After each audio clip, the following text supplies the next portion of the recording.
आज मैं शेयर करूंगी कि कैसे आपकी थॉट प्रोसेस आपके काम की इफ़िशेंसी को डिसाइड करता है। बहुत दिनों से मेरे घर में इंटीरियर का काम चल रहा था। घर में पूरा सामान फैला था, पूरा घर डस्ट से भर गया था। कैसे मैंने एक ही दिन में पूरे घर को सेग्रीगेट और क्लीन किया, चीज़ों को उनकी जगह पे रखा। बहुत बार घर ऑर्गेनाइज करने के बाद भी वो बिखर जाता था। मैं तो फिर भी चीज़ें जगह पे रख लेती थी, लेकिन बच्चे और हस्बैंड चीज़ों को फैला देते थे। एक चीज़ मैंने ऑब्जर्व की उनसे बात करने के बाद, जब मैं चीज़ें ऑर्गेनाइज करती हूँ तो बस मैं ऑर्गेनाइज करती हूँ, उनकी नीड के अकॉर्डिंग नहीं करती। तो इस बार मैंने अपने बेटे को अपने पास खड़ा किया, ये पूछने के लिए कि उसकी कौन सी चीज़ मैं कहाँ पे रखूँ ताकि उसके लिए कंफर्टेबल रहे। उसने भी थॉट प्रोसेस लगाई और सच में उसने मुझे बहुत सारे आइडियाज़ दिए कि यूनिफॉर्म अगर मैं यहाँ रखूँगी तो उसके क्या बेनिफिट है, स्टेशनरी कहाँ रखना है, उसकी बुक्स कैसे रखनी है, सारी चीज़ें। अब ये भी प्रैक्टिकल करके देख लेते हैं कि मैंने उससे पूछ के ये ऑर्गेनाइज किया है तो कितने दिन तक रहता है। मुझे काम जल्दी ख़त्म करना था तो इसलिए मैंने इसको जस्ट वाइप किया, क्योंकि न्यू तो है लेकिन थोड़ी बहुत डस्ट तो जम ही जाती है। वाइप करने के बाद मैंने सिर्फ चीज़ों को कहाँ रखनी है वहाँ पे रख दिया है, ऑर्गेनाइज नहीं किया है। अगर सारी चीज़ें मैं ऑर्गेनाइज करने जाती तो एक दिन में हार्डली 1 या 2 स्लैब ही ऑर्गेनाइज हो पाता और मेरा घर अगेन अगले 1 वीक तक मेस ही रहता। तो मैंने सिर्फ चीज़ों को उठा के उनकी जगह पे रखी है। ये वाला एक शू रैक है जो मैं बाहर रखती थी। टेम्परेरी बेसिस पे मैंने इसको अंदर रखा था और उसमें चीज़ें ऑर्गेनाइज की हुई थी, क्योंकि थोड़े दिन के लिए नया ऑर्गेनाइज़र खरीदना मेरे को बजट फ्रेंडली नहीं लगा। अब मैं अगेन इसका सामान एम्प्टी कर दूंगी और इस शू रैक को उसकी जो डेजिग्नेटेड प्लेस है वहाँ पे रख दूंगी। इस तरह से मैंने 15 दिन के लिए किसी तरह मैनेज किया और अपने पैसे बचा लिए।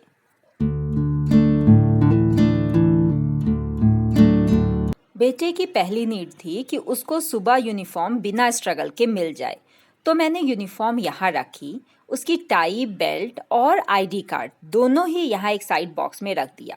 इसी के नीचे वाला जो ड्रॉर है वहाँ स्टेशनरी रख दी, ताकि जब वो एक कबर्ड खोले तो उसको सारी स्कूल से रिलेटेड चीज़ें एक जगह पे मिल जाए।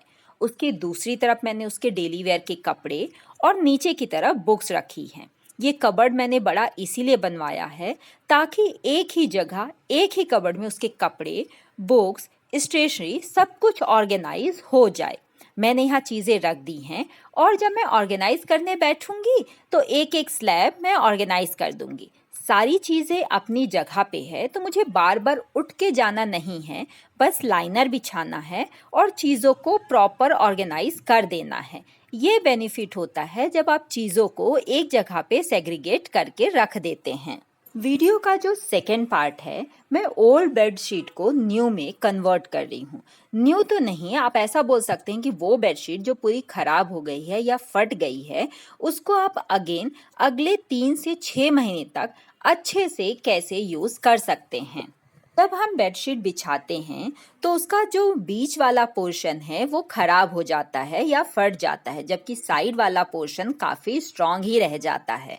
तो यहाँ पे मैं कौन सी ट्रिक यूज़ करने वाली हूँ, मैं पेपर पे बता रही हूँ।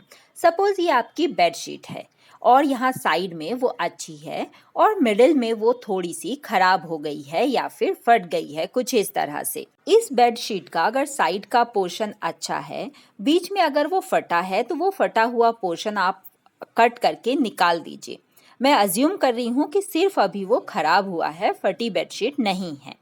आप इस तरह से बीच से उसको कट कीजिए और जो सेकेंड हाफ वाला है उसको उठा के दूसरी तरफ रख दीजिए। मतलब जो साइड में पोर्शन थे वो बीच में आ गए और वहाँ पे आप स्टिच कर दीजिए। अगर बेडशीट बीच से फटी हुई है तो आपको वो पोर्शन कट करके हटाना पड़ेगा और बेडशीट कम चौड़ी हो जाएगी।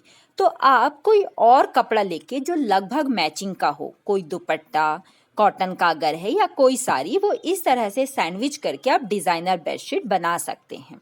यहाँ पे ये मेरी बेडशीट बहुत ही ज़्यादा चौड़ी थी, डबल बेडशीट जो होता है उससे भी ज़्यादा चौड़ी थी।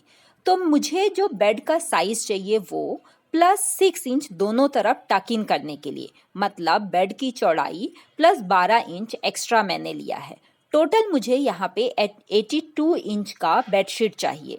तो मैंने क्या किया, 82 का हाफ 41 और 41 बेडशीट के दोनों एजेस से 41 इंच का पीस कट कर लिया है और बीच से जो फटा हुआ पोर्शन है उसको मैंने कट करके निकाल दिया है।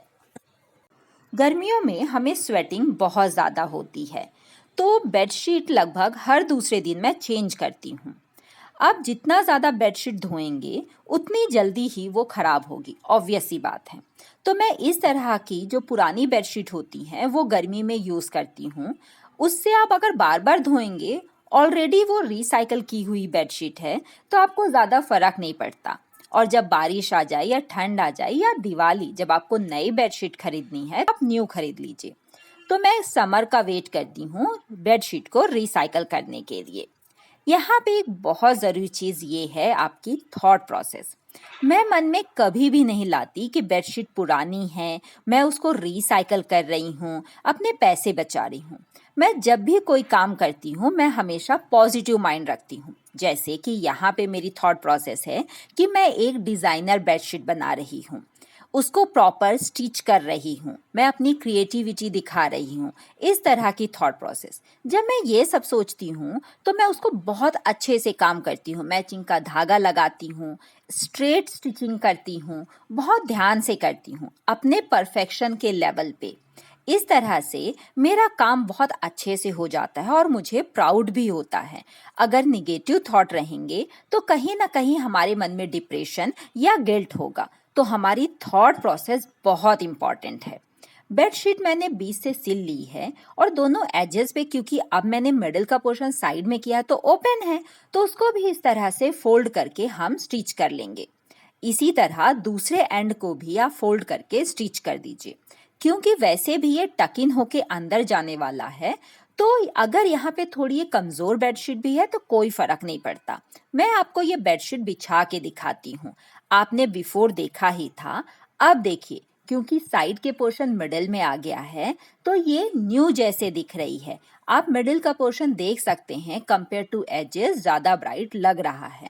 इस तरह से आप अपनी क्रिएटिविटी दिखा के कुछ पैसे अगर बच रहे हैं तो कितनी अच्छी बात है, और समर में आपका काम भी हो रहा है।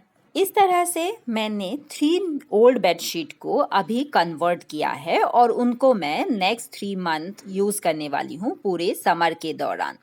अगेन जो मिडिल वाला पोर्शन मैंने कट करके निकाला है बेडशीट का, उसका मैं क्या करने वाली हूँ नेक्स्ट वीडियो में ज़रूर शेयर करूँगी। नेक्स्ट वीडियो इसी का कंटिन्यूएशन होगा।